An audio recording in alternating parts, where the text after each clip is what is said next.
না, ওই সময় তো এটা কেউ যদি এখন আমার বোন পরিচয় দেয়, এটা তো প্রতিবাদ জানানোর বিষয় না, যদি এটা কোনো ইস্যু না হয়। কোটা সংস্কার আন্দোলনের অন্যতম সমন্বয়ক ছিলেন নাহিদ ইসলাম।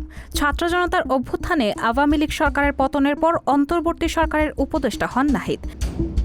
বর্তমানে ডাক, টেলিযোগাযোগ ও তথ্য প্রযুক্তি এবং তথ্য ও সম্প্রচার মন্ত্রণালয়ের উপদেষ্টার দায়িত্ব পালন করছেন। সমন্বয়ক থেকে উপদেষ্টা, তার মন্ত্রণালয়ের সংস্কার, আইন শৃঙ্খলা পরিস্থিতি সহ বিভিন্ন বিষয় নিয়ে সংবাদ মাধ্যমে কথা বলেছেন তিনি। অন্তর্বর্তী সরকারের উপদেষ্টা হওয়া আমার জন্য বড় কিছু নয়। সবচেয়ে বড় বিষয় হলো স্বৈরাচার আওয়ামী লীগ সরকারের পতন, যেটা মানুষের কল্পনার বাইরে ছিল। ছাত্রদের নেতৃত্বের স্বৈরাচার সরকারের পতন হয়েছে। পৃথিবীর ইতিহাসে এটি এক অভূতপূর্ব ঘটনা।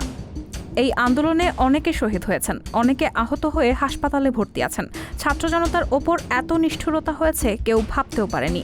অন্তর্বর্তী সরকারের দায়িত্ব নেওয়ার পর একটা বিশেষ পরিস্থিতির মধ্য দিয়ে যাচ্ছি আমরা।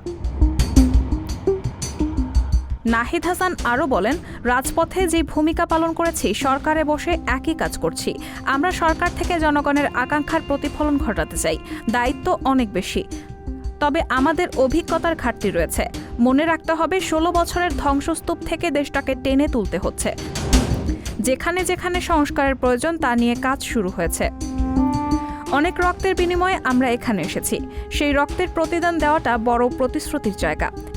এই যে দায়িত্ব ও ভার, তা প্রতিনিয়ত নিজেকে ভাবায়। একদিকে ভাই হারানোর বেদনা, অন্যদিকে অভ্যুত্থানের প্রতিশ্রুতি রক্ষা, এজন্য দায়বদ্ধতা বেশি কাজ করে। রেহানা মুন, সবার কথা।